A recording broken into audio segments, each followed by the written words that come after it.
Je m'appelle Hugo, j'ai 27 ans, et je vis au 3e étage d'un petit immeuble moderne. Je suis développeur freelance, je travaille depuis mon salon, entouré d'écrans et de tasses de café vides. Mes journées se ressemblent. Ordinateur, silence, plat réchauffé. Dans l'immeuble, tout le monde se croise sans vraiment se parler. On se connaît de vue, pas plus, sauf ma voisine du 3B. Élise. Je l'ai remarquée dès la première semaine. 32 ans, infirmière. Je l'ai compris à ses horaires de garde et à sa tenue blanche parfois aperçue dans l'ascenseur. Elle est grande, les cheveux châtains presque toujours attachés, des yeux clairs qui glissent vite sur vous. Elle rentre souvent tard, l'air épuisé. On échange un bonsoir, un bref sourire, puis chacun disparaît derrière sa porte. Pendant des mois, notre relation s'est arrêtée là. Ce soir-là, il pleuvait fort, une pluie d'automne qui tapait contre les vitres depuis l'après-midi. J'avais passé la journée à me battre avec un bug incompréhensible. Vers 20 heures, j'ai abandonné. J'ai mis de l'eau à bouillir pour des pâtes. Je venais de sortir la casserole quand quelqu'un a frappé à ma porte. 2 coups. Pas très fort, mais insistant. J'ai jeté un œil à mon téléphone. Je n'attendais personne. Je me suis essuyé les mains sur un torchon et je suis allé ouvrir, sans vraiment savoir à quoi m'attendre. Quand la porte s'est ouverte, Élise était là. Elle se tenait sur le palier, pieds nus sur le carrelage, un jogging gris et un t-shirt large sur le dos. Ses cheveux étaient attachés à la va-vite, encore humides. Elle avait l'air plus petite que d'habitude. « Salut », a-t-elle dit doucement. « Désolé de te déranger. » Sa voix était plus fragile que dans mes souvenirs, et c'était la première fois qu'elle me tutoyait. « Non, t'inquiète », ai-je répondu. « Ça va ?» Elle a inspiré, puis a lâché d'un bloc. « J'ai un problème avec ma douche. Ça fait un bruit bizarre. L'eau coule comme il ne faut pas. J'ai peur que ça inonde tout. Tu pourrais jeter un œil. » Ses yeux cherchaient réellement de l'aide. « Je peux regarder, oui, » ai-je dit. « Je ne promets rien, mais on va essayer. » Un léger sourire a détendu ses traits. « Merci, Hugo. » Vraiment. Elle connaissait mon prénom. Ce détail m'a traversé comme une petite décharge. J'ai attrapé ma vieille boîte à outils et mon téléphone pour avoir une lampe. Quand je suis ressorti, elle m'ouvrait déjà la porte du 3B. Je n'étais jamais entré chez elle. L'appartement avait la même disposition que le mien, mais une autre atmosphère. Des plantes près des fenêtres, quelques photos, des livres sur une étagère, une tasse de thé encore fumante sur la table basse. Il y avait une odeur de savon et de menthe. J'ai eu l'impression de pénétrer dans un endroit plus intime que ne le laissaient croire ces murs. « La salle de bain est au fond », m'a indiqué Élise. « Je te laisse regarder. J'étais sous la douche quand ça a commencé. Je vais me changer. » Elle a un peu rougi en disant ça, puis a disparu dans une pièce sur la droite. Je me suis dirigé vers le couloir. La lumière de la salle de bain était allumée. J'ai frappé doucement, puis j'ai poussé la porte. La pièce était carrelée, simple. Le miroir au-dessus du lavabo était encore embué, la paroi de la douche couverte de gouttes. Un flacon de shampoing était resté ouvert, une serviette roulée sur le panier à linge. On sentait que quelqu'un avait été interrompu en plein milieu de sa routine. Le bruit était là, discret mais régulier, un clapotement près du mitigeur. Je me suis accroupi, j'ai passé la main le long du flexible, vérifié les raccords, plus pour donner l'impression de maîtriser la situation que par réelle compétence. J'étais concentré sur le filet d'eau qui gouttait quand j'ai entendu sa voix derrière moi. « Alors, ça a l'air grave ?» Je me suis redressé trop vite, manquant de me cogner contre la paroi. Je me suis retourné, et pendant une seconde, j'ai oublié ce que je faisais là. Élise se tenait dans l'encadrement de la porte. Elle ne portait plus son jogging ni son t-shirt, mais une simple serviette blanche nouée sous ses bras. Une serviette trop courte, qui s'arrêtait bien au-dessus de ses genoux. On voyait encore des gouttes d'eau glisser le long de ses jambes nues. Elle tenait le bord de la serviette d'une main, comme si elle n'était pas tout à fait sûre de sa tenue. La salle de bain, déjà petite, m'a soudain paru minuscule. Je crois que ce n'est pas catastrophique, ai-je réussi à dire. Ça doit être un joint ou un raccord, rien de dramatique. Ma voix m'a semblé un peu plus aiguë que d'habitude. Elle a esquissé un sourire où se mêlaient gêne et amusement. Tant mieux. J'ai cru que tout allait exploser, a-t-elle murmuré. Et avec la semaine que je viens de passer, je n'avais pas besoin de ça. Elle a fait un pas dans la pièce. L'odeur de son gel douche a envahi l'air. J'entendais toujours la pluie au loin, mais ici tout semblait étouffé, comme si le monde s'était rétréci à cette petite salle de bain, à ce filet d'eau et à cette serviette trop courte. Je me suis accroupi à nouveau, plus pour fuir son regard que pour examiner le mitigeur. Mes doigts tremblaient légèrement autour du tournevis. Je sentais sa présence derrière moi, proche, beaucoup trop proche pour que mon cerveau reste calme. À cet instant, je pensais encore que je venais seulement aider ma voisine avec un problème de douche. Je ne savais pas que cette serviette allait fissurer tous les murs que nous avions laissés entre nous. Je suis resté accroupi, les doigts crispés autour du tournevis, comme si l'outil pouvait me protéger de la vision qui venait de s'imprimer dans ma tête. La serviette, ses jambes, les gouttes d'eau qui descendaient lentement le long de sa peau. Je tentais désespérément de fixer mon attention sur le mitigeur, mais chaque battement de mon cœur me ramenait à la sensation de sa présence derrière moi, chaude, presque brûlante. Élise n'avait pas bougé. Elle semblait attendre que je dise quelque chose, que je fasse quelque chose. Le silence entre nous s'épaississait, amplifié par le ruissellement irrégulier du robinet. J'ai inspiré profondément, comme pour remettre un peu d'ordre dans ma tête. « Tu peux me passer ton téléphone ?» a-t-elle demandé soudain. Sa voix m'a surpris, douce mais légèrement tremblante. Je me suis retourné à moitié, lui tendant mon téléphone sans oser lever les yeux.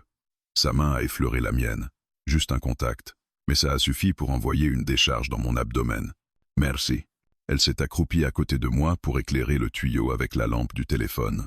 Et là, la serviette a glissé d'1 centimètre. Un seul. Mais ce centimètre a suffi pour révéler un peu plus de peau, un peu plus de courbe, un peu plus de danger. Je n'ai pas bougé, je n'ai pas respiré. Son genou frôlait presque le mien.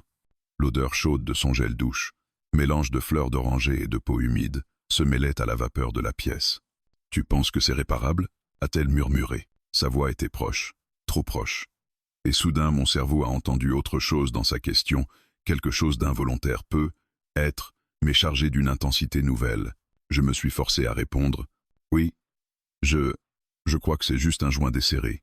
Rien de grave. »« Ah, heureusement, » souffla-t-elle. « J'en peux plus des problèmes aujourd'hui. » Elle n'a pas expliqué.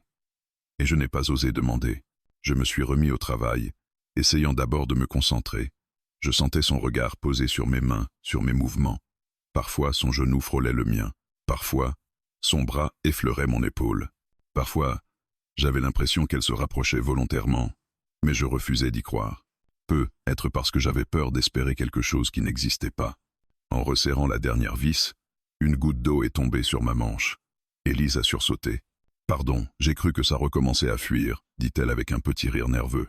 Je me suis redressé. Elle aussi. Mais dans un espace aussi étroit, se redresser ensemble revenait à se retrouver presque collés. Je pouvais sentir la chaleur de son souffle. Elle a reculé instinctivement, et son dos a heurté le mur carrelé. « Oh, désolé. »« Je t'enferme, » murmura-t-elle. « Non, non. Ça va. » Cette phrase stupide a résonné dans ma tête. Ça va. Alors que rien n'allait. Ou plutôt, tout allait trop bien. Trop dangereusement bien. J'ai voulu faire un pas en arrière, mais mon pied a glissé sur une goutte d'eau au sol. J'ai perdu l'équilibre. Mes mains se sont tendues automatiquement pour me retenir, et elles ont saisi la première chose devant moi, les hanches d'Élise. Elle a inspiré bruyamment, surprise. Moi, je me suis figé. Mes mains étaient sur elle. Pas par intention, par réflexe. Mais ce geste involontaire créait une tension que je n'avais jamais expérimentée de ma vie. « Hugo » murmura-t-elle, la voix très basse. Elle n'a pas bougé, pas même pour repousser mes mains. Alors j'ai retiré mes doigts d'un geste sec, comme si je m'étais brûlé. « Pardon. Désolé. J'ai glissé. » Elle a secoué la tête. « Senestrian. » Ses joues avaient pris une teinte rosée. « Tu veux du thé? Ou quelque chose à boire ?» proposa-t-elle soudain, comme pour briser la tension. J'ai hoché la tête. « Oui, volontiers. » Nous avons quitté la salle de bain. J'ai senti l'air plus frais du salon comme un soulagement, presque une délivrance. Pourtant, un manque étrange s'est glissé en moi, un vide que je n'aurais pas dû ressentir. Élise s'est dirigée vers la cuisine, toujours en serviette. Le tissu se resserrait autour de sa silhouette à chaque pas. Je me suis invité dans son salon, comme un intrus qui ne sait pas où poser ses mains. Depuis ma chaise, je la voyais préparer 2 tasses, concentrée, silencieuse, son épaule nue, la serviette qui glissait, son cou légèrement humide, un tableau entier se dessinait sous mes yeux sans que je puisse m'en détacher. Elle est revenue, les tasses à la main. « Ça va ?» m'a-t-elle demandé, en s'asseyant en face de moi. « Oui.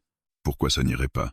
Elle m'a observé un long moment, comme si elle voyait quelque chose que je cherchais à cacher. « Parce que tu semblais tendu tout à l'heure. » J'ai avalé ma salive. « Je ne voulais pas te mettre mal à l'aise. » avec la serviette. Enfin, ses lèvres ont esquissé un sourire, cette fois plus doux, plus humain que jamais. Tu ne m'as pas mise mal à l'aise, Hugo. Je suis désolé. Je n'avais rien d'autre sous la main. Et j'étais encore sous la douche quand tu as toqué. Elle a eu un petit rire. Enfin, non. Quand je suis venu te voir, ce lapsus m'a frappé. Elle est venue me voir, en serviette, volontairement. Un silence a flotté entre nous. Puis elle a ajouté, un peu trop vite, je ne dérange pas trop. J'ai relevé les yeux. Ses doigts jouaient avec le bord de sa serviette. Ce geste nerveux trahissait quelque chose qu'elle essayait de cacher. Non, pas du tout. Elle a hoché la tête, soulagée. Merci encore pour la douche. Et, désolé si je t'ai mis mal à l'aise. Je n'ai pas répondu tout de suite, parce que quelque chose, dans sa manière de parler, dans le tremblement subtil de sa voix, dans la serviette qui ne tenait qu'à un geste, me soufflait que rien de tout cela n'était accidentel. Que ce n'était peu, être pas la douche qui avait un problème. Mais elle, et moi, nous avons bu nos thés en silence. Mais ce n'était plus le silence gêné des voisins polis. C'était un silence tendu, chargé, presque électrique. Un silence où tout pouvait arriver, et où tout allait changer. Ce soir-là, je suis reparti en laissant Élise derrière moi, encore dans sa serviette trop courte, plantée au milieu de son salon, et tandis que la porte se refermait doucement entre nous, une seule pensée tournait dans ma tête. Quelque chose avait commencé. Les 2 jours qui ont suivi cette soirée étrange ont été un mélange d'inconfort, d'attente et d'un silence inhabituel dans le couloir du 3e étage. Chaque fois que je sortais de chez moi, j'écoutais malgré moi le moindre bruit venant du 3B. Un pas, un objet déplacé, un souffle. Rien. Élise ne sortait plus. Ou alors elle choisissait des horaires où je n'étais jamais là. Je me disais que j'avais être mal interprété la situation, qu'elle avait été gênée, qu'elle regrettait, qu'elle préférait rétablir une distance nette entre nous. Je me répétais ces phrases comme pour calmer la petite frustration qui s'était installée dans mon ventre.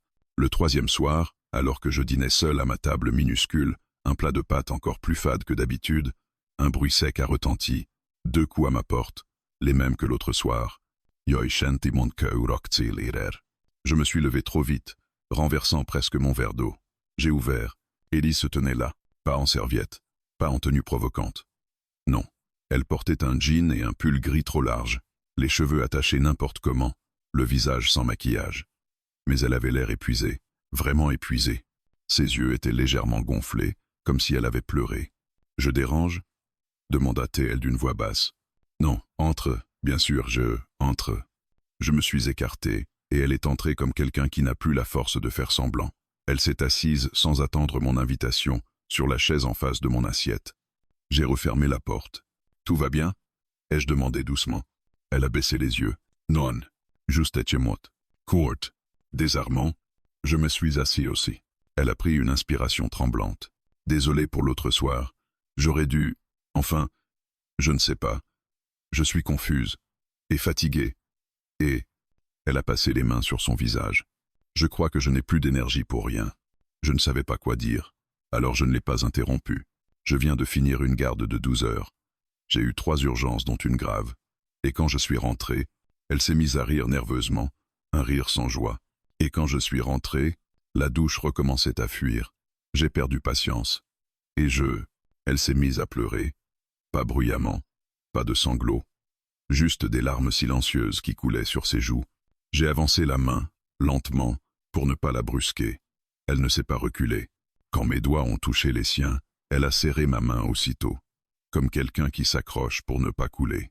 Nous sommes restés ainsi quelques secondes. Puis elle a murmuré. « Je ne parle à personne. Je n'ai personne. Ça fait trop longtemps. Mon cœur s'est serré. Tu n'es pas seule, Élise. » Elle a fermé les yeux comme si cette phrase était trop lourde à porter. J'essaye de tout gérer. Le boulot, les nuits, les patients qui meurent, les collègues qui s'en fichent, mon divorce, ma solitude, tout. Et je n'y arrive plus. Elle a lâché ma main pour essuyer ses joues. « Je suis désolé. Je ne voulais pas venir pleurer chez toi. Tu peux venir quand tu veux. » Elle m'a regardé. Un long regard. Un regard qui cherchait quelque chose en moi. Un refuge peut être. « Tu peux venir m'aider ?» demanda-t-elle soudain. « Pourquoi ?» Elle hésita. « Pour la douche. » Une seconde d'incompréhension m'a traversé. Puis j'ai compris. Pas la fuite. Pas le tuyau. Pas le joint. Elle voulait que je sois là. Avec elle. Juste ça. Bien sûr. Ai-je répondu doucement. Elle s'est levée. J'ai attrapé la boîte à outils presque par réflexe. Nous avons traversé le couloir. Elle ouvrait la marche, les épaules un peu voûtées. Dans son appartement, tout était calme. Le salon plongé dans la pénombre. Seule la salle de bain était éclairée. La porte était ouverte. « Je suis désolé pour l'autre soir », souffla-t-elle. La serviette, tout ça, ce n'était pas, je veux dire, sa voix se perdit. Je m'approchai. « Élise, tu n'as pas besoin de t'expliquer. » Elle releva les yeux vers moi. « Si. J'étais perdu. J'ai fait n'importe quoi. Et pourtant, » elle s'arrêta. « Et pourtant je n'arrive pas à regretter. » Une phrase simple, mais qui m'a traversé comme une gifle douce. Nous étions dans sa salle de bain, si petite que nos épaules se frôlaient sans même que nous bougions. La fuite tombait lentement, goutte après goutte. Je me suis accroupi et j'ai commencé à examiner le tuyau. Mais je ne voyais rien, je n'entendais rien. Je ne pensais qu'à elle, juste derrière moi. Elle avait posé sa main sur le chambranle. Sa respiration était lente, encore tremblante. « Je peux t'aider » murmura-t-elle. Je sursautai légèrement. « Approche la lampe, s'il te plaît. » Elle s'accroupit à côté de moi. Le parfum de son shampoing enveloppa l'air. Cette fois, pas de serviette, pas de tension sexuelle trop évidente. Mais quelque chose de plus profond, de plus tendre, remplissait la pièce. Nos genoux se touchèrent. Elle ne bougea pas. « Tu sais, » dit-elle, « je ne demande jamais d'aide. À personne. Je déteste ça. Je sais. Alors pourquoi j'arrive à te demander? À toi. » Je me tournai légèrement vers elle. « Peut-être parce que tu sais que je ne jugerai pas. » Elle eut un petit sourire triste. « Oui. Peut-être. » Une goutte d'eau tomba sur ma main. « Bon, » dis-je en essayant de reprendre un ton léger. « C'est vraiment le pire tuyau de France. » Elle rit. Un vrai rire, bref mais sincère. Et ce rire-là valait plus que tout. J'ai resserré les vis, remplacé le joint, vérifié le flexible. Elle me regardait faire comme si j'étais un chirurgien en train de sauver une opération impossible. « Voilà », dis-je enfin. « Normalement, là ça devrait tenir. » Élise s'agenouilla à son tour et ouvrit le robinet doucement. L'eau coula, aucune fuite. Elle se redressa lentement, puis elle me prit dans ses bras. Un geste simple, spontané, doux. Elle posa sa tête contre mon torse. « Merci », murmura-t-elle. « Pas pour la douche, pour tout le reste. » Mes mains se posèrent dans son dos. Je sentis son corps se détendre contre le mien. Son souffle chaud sur ma clavicule. Sa fragilité. Sa confiance. C'était un câlin, rien qu'un câlin. Mais il contenait plus d'intimité que tous les gestes de l'autre soir. Elle recula un peu, juste assez pour plonger son regard dans le mien. « Reste un peu », ce n'était pas une invitation ambiguë. Pas un sous-entendu, pas une serviette trop courte. C'était un appel, presque une supplication silencieuse. « Oui », ai-je répondu. Je n'ai pas réfléchi. Je suis resté. Et cette nuit-là, sans qu'il ne se passe rien d'autre qu'une épaule offerte, un thé chaud partagé, un silence doux, j'ai compris que la vraie bascule venait de là. Pas de la serviette, pas de l'accident, pas du désir, mais de ce moment où elle m'a laissé entrer, dans ce qu'elle cachait vraiment. Sa solitude, ses peurs, elle. Et ça, je savais que je ne l'oublierais jamais. Cette nuit-là avait quelque chose d'étrange avant même qu'elle ne commence vraiment. L'air semblait lourd, chargé, comme si quelque chose planait au-dessus de l'immeuble. Quand Élise m'a demandé de rester, j'ai senti que ce n'était pas seulement de la compagnie qu'elle cherchait. C'était un peu de paix, un refuge, quelqu'un contre qui se reposer. Je suis entré dans son salon derrière elle. La lumière de la cuisine éclairait faiblement la pièce, laissant les coins dans l'ombre. Le tic-tac discret d'une horloge résonnait contre le silence. Elle m'a fait signe de m'asseoir sur le canapé, puis s'est dirigée vers la cuisine pour préparer du thé. Je la regardais de loin. Elle n'était pas maquillée. Ses cheveux étaient défaits. Ses épaules tombaient encore de fatigue. Mais c'était peu, être la première fois que je la trouvais aussi belle. Pas parce qu'elle essayait de l'être. Au contraire. Parce qu'elle ne jouait pas. Parce qu'elle se laissait voir. Elle est revenue avec 2 tasses brûlantes. « Tu préfères thé ou infusion ?» J'ai oublié de demander. « Peu importe. Tant que c'est chaud. » Elle a souri faiblement. « Moi aussi, j'ai froid ce soir. Mais c'est sûrement la fatigue. » Elle s'est assise à côté de moi, un peu trop près pour que ce soit le simple fruit du hasard. Nos épaules se touchaient presque. Elle soufflait doucement sur sa tasse. Ses doigts tremblaient encore légèrement. « Tu veux en parler ?» ai-je demandé. Elle a levé les yeux vers moi. Des yeux fatigués, mais ouverts. « Non, pas tout de suite. » Elle a posé sa tasse sur la table basse et s'est enfoncée dans le canapé. Je peux juste rester comme ça, quelques minutes. Elle a glissé sa tête contre mon épaule. Un geste simple, sans séduction, juste humain. Je n'ai pas bougé. Je sentais son souffle contre mon bras, son parfum léger, la tension qui quittait lentement son corps, puis l'orage a éclaté. Un grondement profond a traversé les murs. Élise a sursauté, se redressant un peu. « Tu n'aimes pas l'orage » ai-je demandé doucement. Elle secoua la tête. « Non. Depuis petite. Je sais que ça paraît idiot. » Un éclair illumina le salon, un autre grondement, plus violent. Elle attrapa ma main. Instinctivement, désolée, souffla-t-elle. Cestrian. Elle ne lâcha pas ma main. Je ne lâchai pas la sienne. Puis les lumières se sont éteintes. Un claque sec, l'appartement plongé dans l'obscurité. Seule la lueur faible des réverbères de la rue filtrait à travers les stores. Super, soupira-t-elle. La coupure de courant. Je sentis sa nervosité remonter d'un coup. Attends, j'ai des bougies. Elle se leva, tâtonna dans un tiroir du buffet, puis alluma 3 petites bougies qu'elle répartit dans le salon. La pièce changea complètement d'atmosphère. L'obscurité devint douce. Le silence devint intime. La chaleur des flammes dessinait des ombres délicates sur ses joues. Elle revint vers moi, sans demander. Elle se replaça tout près. Le tonnerre éclata à nouveau. Elle ferma les yeux. « Respire », dis-je doucement. Elle suivit mon rythme. Lentement, ses épaules se détendirent à nouveau. Nous étions seuls dans la pénombre. Et pour la première fois, j'avais l'impression d'être la seule chose qui lui donnait un peu de sécurité. Je regardais les bougies. Elles vacillaient, comme si elles respiraient avec nous. « Hugo », murmura-t-elle. Je me tournai vers elle. Elle aussi se tourna vers moi. Nos visages étaient proches, très proches. « Merci d'être là. » Son murmure vibrait dans l'air. Elle leva une main, hésita, puis effleura ma joue du bout des doigts. Un geste lent, fragile, presque irréel. Mon cœur se mit à battre plus fort. Je sentis son souffle, chaud et hésitant, glisser contre mes lèvres. Elle murmura. « Je me sens ridicule. Mais j'ai eu peur que tu t'éloignes après l'autre soir. » Je ne voulais pas m'éloigner. Silence. Chargé. Tense. « Alors pourquoi t'es parti si vite ?» demanda-t-elle dans un souffle. Je baissai un peu la tête, parce que j'avais peur de te mettre mal à l'aise. Un autre éclair, un autre coup de tonnerre. Elle sursauta et se rapprocha encore plus, jusqu'à ce que son front touche le mien. « Et maintenant » demanda-t-elle presque en chuchotant. Je n'eus pas le temps de répondre. Ses lèvres trouvèrent les miennes. Un premier baiser doux, trop doux, un baiser de quelqu'un qui se retient, qui a peur d'aller trop vite. Je posai ma main sur sa joue. Elle posa la sienne sur mon torse. Le deuxième baiser fut plus long, plus profond, plus vrai. Quand elle s'écarta un instant, elle posa sa tête contre ma poitrine, sa respiration encore rapide. « Je ne sais pas ce que je fais » murmura-t-elle. « Je ne devrais pas.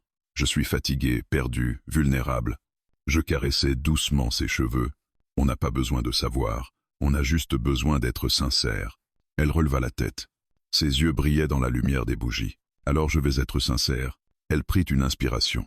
L'autre soir, je n'étais pas juste en serviette parce que j'étais pressé. Mon cœur s'arrêta. Elle ajouta, la voix à peine plus qu'un souffle. « J'avais envie de toi. » Et ça me faisait peur. Les bougies tremblèrent un peu. Ou peut être que c'était moi. Elle effleura mon bras du bout des doigts. « Je ne veux pas que tu partes. Pas ce soir. » Je glissai doucement ma main dans la sienne. « Yana partirei pas. » Elle posa son front contre le mien à nouveau. « Promise. Promise. » Un autre éclair. Mais elle ne sursauta pas cette fois. Son corps contre le mien était plus calme. « Plus serein. » Nous sommes restés chez longtemps. À nous embrasser par moments. À nous tenir sans rien dire. À écouter la pluie marteler les vitres comme si elle voulait entrer. Le monde semblait loin. Très loin. Et dans cette pénombre chaude, avec les bougies qui éclairaient juste assez pour deviner ses yeux, sa bouche, son souffle, je savais que quelque chose venait de changer. Pas un accident, pas une erreur, pas un geste impulsif, une vraie bascule, une vérité qui nous rapprochait enfin, sans fuite, sans masque, sans serviette trop courte. Juste elle, juste moi, juste maintenant. Et je compris, en la tenant contre moi, qu'on n'était qu'au début de ce qui allait nous dépasser. Le lendemain matin, la lumière filtrait timidement à travers les rideaux d'Élise. Je me suis réveillé avant elle, la tête posée sur le dossier du canapé, son corps blotti contre le mien. Durant la nuit, elle avait fini par s'endormir dans mes bras, apaisée, presque sereine. Ses cheveux encore humides retombaient en mèches souples sur son visage. Je n'osais pas bouger. Pas parce que j'avais peur de la réveiller, mais parce que j'avais peur de rompre quelque chose de fragile, quelque chose qui venait à peine de naître. Je la regardais, et pour la première fois, je ressentis une forme de responsabilité pas lourde ni pesante, mais instinctive, naturelle, comme si être là, juste là, à côté d'elle, était devenu un besoin aussi fort que respirer. Après quelques minutes, elle ouvrit lentement les yeux. Elle se figea d'abord, comme si elle essayait de comprendre où elle était. Puis son regard croisa le mien. Un sourire timide apparut. « Tu es toujours là. Je t'ai promis que je ne partirai pas. » Elle baissa les yeux, les joues rosées, presque gênée. Elle se redressa doucement, en resserrant son peignoir autour d'elle. « Merci, pour hier soir. » Je hochai la tête. « Tu n'as pas à t'excuser. » Elle me regarda, languement. Ses yeux disaient mille choses qu'elle n'arrivait pas à mettre en mots. Puis elle inspira profondément, comme si elle se préparait à m'avouer quelque chose. « Hugo, il y a quelque chose que tu dois savoir. » Son ton avait changé, plus grave, plus tendu. L'air dans la pièce sembla se resserrer. « Je ne t'ai pas tout dit, concernant ma douche. » Je restais silencieux, attendant. Elle jouait nerveusement avec la ceinture de son peignoir. Ce n'est pas juste un problème de plomberie. Ce n'est pas juste une fuite ou une pression d'eau. Elle avala difficilement sa salive. Quelqu'un s'est introduit dans ma salle de bain récemment. Le choc me traversa comme une lame. « Pardon ?» Elle hocha la tête, les yeux brillants d'inquiétude. J'ai trouvé des choses déplacées, mon miroir incliné différemment, une serviette déplacée, des traces d'eau, alors que je n'avais pas utilisé la douche. Elle se leva et commença à faire les 100 pas dans le salon. Ses mains tremblaient. Au début, j'ai pensé que j'étais folle, ou juste distraite. Mais ça s'est répété, 3 fois en 2 semaines, et hier, elle marqua une pause, sa respiration coupée. Hier, quand je suis rentré du travail, il y avait une odeur de parfum, un parfum qui n'est pas le mien. Mes doigts se crispèrent. Je sentis la colère monter en moi, une colère froide, protectrice. « Tu as prévenu la police ?» Elle baissa la tête. « Non. Pourquoi ?» Elle s'arrêta devant moi, les yeux pleins d'une honte inexplicable. « Parce que je n'ai aucune preuve, Hugo. Rien. Pas de traces d'effraction, pas de caméra, rien de concret. Juste une intuition. Et tu sais comment ils réagissent quand une femme pense que... » Je serrai les dents. Elle avait raison. Et pourtant, c'était impensable de rester passive. Tu aurais dû me le dire. Elle détourna le regard. Je sais. Mais je ne voulais pas avoir l'air paranoïaque. Et puis, je ne voulais pas t'impliquer dans mes problèmes. Je me levai et m'approchai d'elle. Tu m'as déjà impliqué, que tu le veuilles ou non. Elle releva les yeux. On était si proches que je pouvais sentir son souffle. Je suis là, Élise. Tu comprends? Tu es en sécurité avec moi. Elle sembla vaciller, comme si mes mots avaient brisé quelque chose en elle. Elle posa une main sur ma poitrine. C'est pour ça que je t'ai appelé hier soir. Ses doigts se crispèrent, légèrement. Parce que j'avais peur d'être seule, parce que je ne savais plus quoi faire, et parce que... Elle hésita, puis murmura, parce que tu es la seule personne en qui j'ai confiance ici. Son aveu me traversa comme une décharge. Je passai doucement ma main sur sa joue. Tu n'es plus seule. Elle ferma les yeux, comme si ces mots étaient un soulagement. Mais une question brûlait mes lèvres. Élise, tu penses que quelqu'un te surveille? Elle déglutit. Oui. Tu crois que cette personne pourrait revenir? Elle se contenta d'un hochement de tête. Mais dans ses yeux, je lus la réponse qu'elle avait peur de dire tout haut. Oui. Elle en était convaincue. J'ai senti un frisson glacial me parcourir. Ce n'était plus une simple histoire de voisinage, de serviettes trop courtes, de tensions romantiques. C'était une menace réelle. Inconnue. Invisible. Et j'avais été aveugle. Élise reprit place sur le canapé, les genoux ramenés contre elle, les bras autour des jambes. Depuis le divorce, j'ai l'impression d'être observé parfois.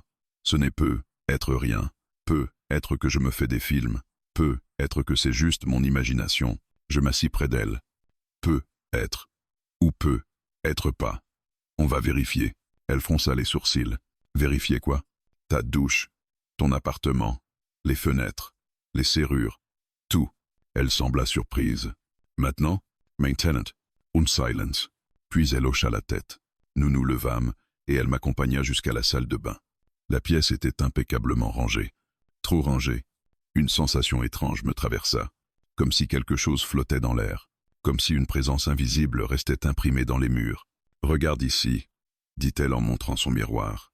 Elle le toucha. Il vacilla légèrement, comme si quelqu'un l'avait déplacé récemment. Et là, Elle ouvrit un tiroir. Ses produits étaient alignés, trop parfaitement. Je ne suis pas comme ça, Hugo.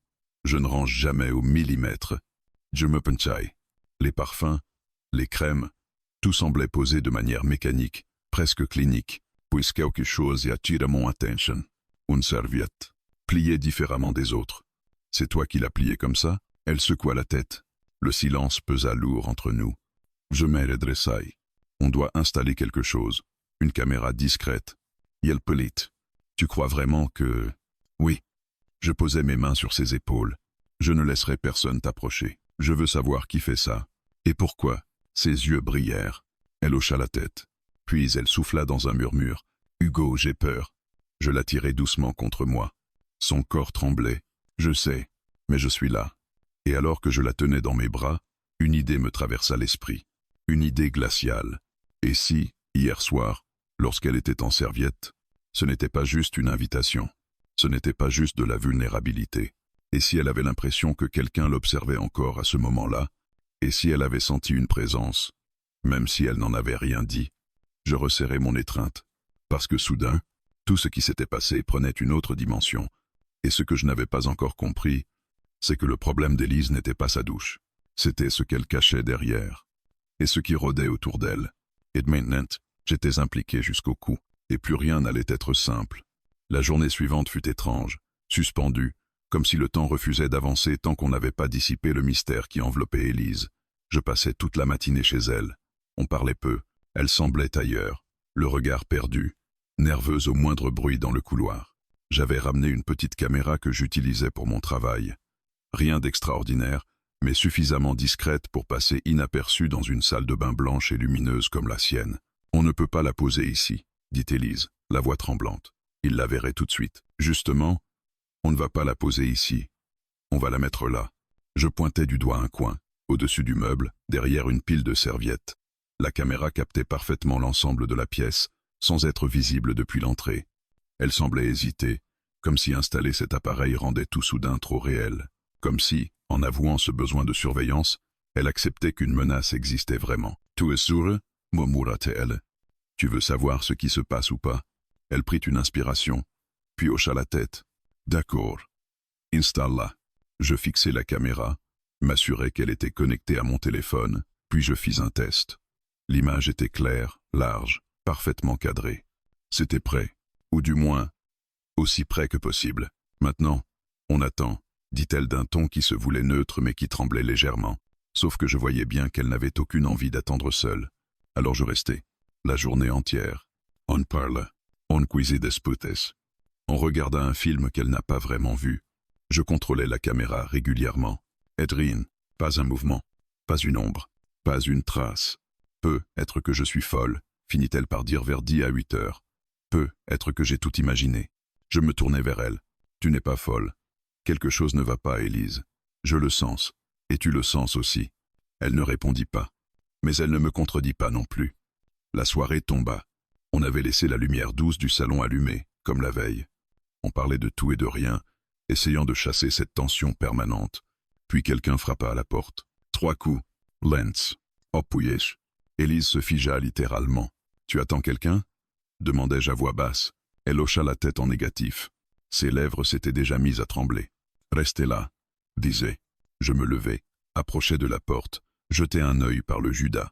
Un homme. Grand. Environ 40 ans. Visage fermé. Une barbe de quelques jours. Un regard dur. Déterminé. Il tenait quelque chose dans sa main. Un objet noir. Peut être un portefeuille. Peut être autre chose. Qui est-ce? Chuchota Élise derrière moi. Tu le connais? Elle s'approcha, regarda par-dessus mon épaule, et devint blanche comme un drap. Mon ex-mari. Le choc me traversa comme un coup électrique. Lui? Elle hocha la tête, incapable de parler. Un nouveau coup contre la porte. Plus fort. Élise. Ouvre-moi. Sa voix étouffée résonna dans le couloir. Je sais que tu es là. Je veux juste parler. Je sentis le danger immédiatement. Cette voix. C'est Tron. Ce n'était pas une demande. C'était une intrusion déguisée. Je me tournai vers elle. Qu'est-ce qu'il veut? Elle secoua la tête, les yeux pleins de peur. Je ne veux pas lui parler. Je ne veux plus jamais le voir. Un autre coup, plus sec, plus agressif. Élise, ouvre. On doit régler des choses. Je m'interposai entre elle et la porte. Il ne rentrera pas. Elle respirait vite, trop vite. Je posai mes mains sur ses épaules. Regarde-moi.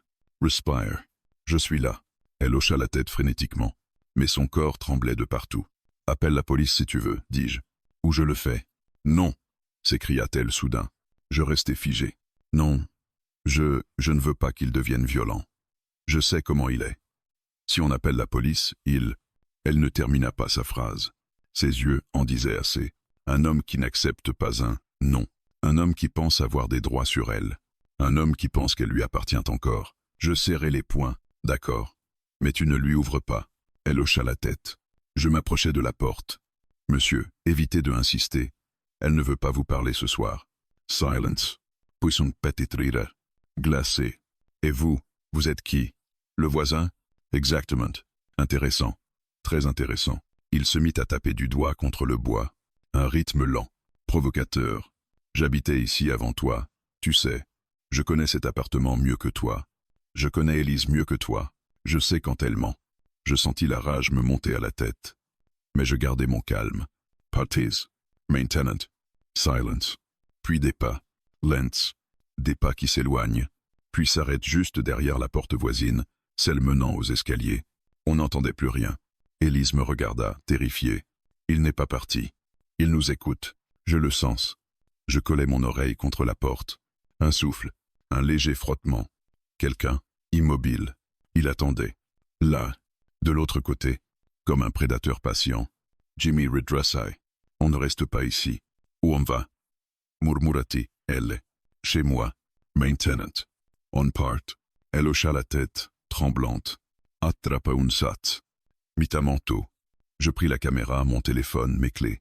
J'ouvris la porte doucement. Le couloir était vide. Silencieux. Mais je savais qu'il était là. Quelque part. Pas loin. Je pouvais sentir sa présence comme un souffle dans la nuque. Nous descendîmes rapidement les escaliers. Sans un mot. Sans un bruit. Et alors qu'on arrivait au rez-de-chaussée, on murmurait. Un souffle derrière nous. Élise. Elle se figea. Yamera tournait.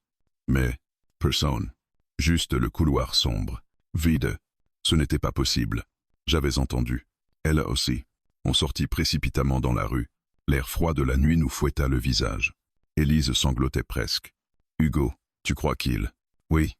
Je posai mes mains sur ses joues pour qu'elle me regarde. Il ne te lâchera pas. Et je ne te lâcherai pas non plus. Elle ferma les yeux, une larme glissant sur sa joue. Je la serrai contre moi. Et dans la nuit froide, je compris une chose terrible. Ce qui s'était passé dans sa douche. Ce parfum inconnu, les serviettes déplacées, le miroir. Ce n'était pas un intrus quelconque.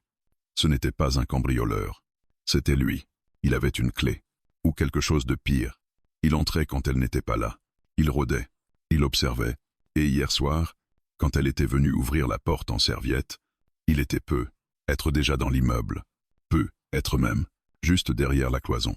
À écouter, à attendre, à devenir fou. Et ce soir-là, alors qu'Élise tremblait contre moi, je compris que ce n'était pas une histoire de voisinage, ni de maladresse, mais une lutte contre un homme qui refusait de disparaître, un homme qui allait nous forcer à découvrir jusqu'où il était prêt à aller. Et bientôt, très bientôt, on aurait des réponses, mais pas celles qu'on espérait.